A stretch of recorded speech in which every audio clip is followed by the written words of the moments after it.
ભગવાન સાથે મુલાકાત। એક માણસ ખૂબ જ સફળ, શ્રીમંત અને અભિમાની।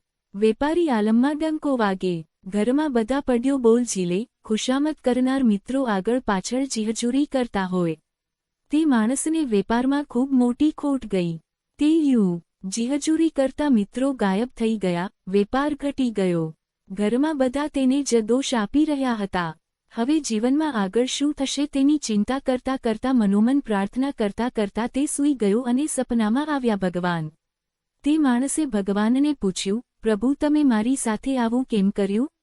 મને સફળતાના શિખરથી સીધો નીચે પાડ્યો, આખે આખો તોડી નાખ્યો। મારી પાસે કંઈ નથી રહ્યું અને બધા જ મારો સાથ છોડી રહ્યા છે।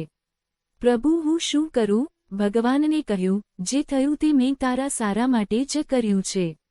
જે છૂટી ગયું છે તેને છૂટી જવા દે, જે તને છોડીને જઈ રહ્યા છે તેને જવા દે। માણસ બોલ્યો, તો પ્રભુ, જો બધું જ જવા દઉં તો પછી હું ખાલી થઈ જઈશ, મારી પાસે કંઈ બચશે જ નહીં।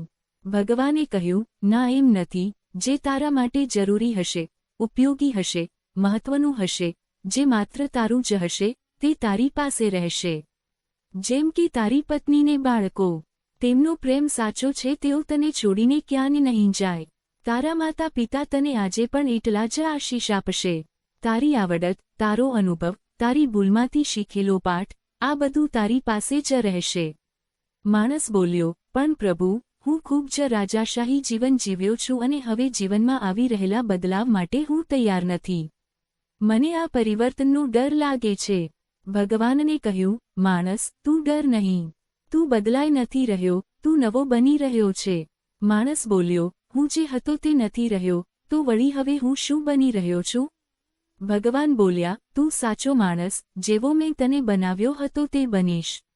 મેં તને જીવન આપ્યું, સુખના આશીષ આપ્યા, પણ તે પ્રેમ અને સેવાને ભૂલીને અભિમાન કર્યું, એ તારી ભૂલ હતી। હવે તું ફરી પ્રેમ, લાગણી, દયા, નવજીવનની આશા સાથે નવી શરૂઆત કરીશ। હિંમત રાખજે અને જો સાચા રસ્તે આગળ વધીશ તો હું તને દરેક રસ્તે સાથે જ મળીશ। આ સાથે જ માણસની આંખો બરાબર ખુલી ગઈ। આમ, દરેક મનુષ્ય ખોટી માન મહત્તા અને અભિમાન છોડીને દયા, પ્રેમ, લાગણીભર્યું સેવામય જીવન જીવવું જોઈએ અને સતત પ્રભુનો ધન્યવાદ કરવો જોઈએ। આ વિડીયોને લાઇક અને શેર કરશો, કોમેન્ટ કરશો અને ચેનલને સબસ્ક્રાઇબ અવશ્ય કરશો।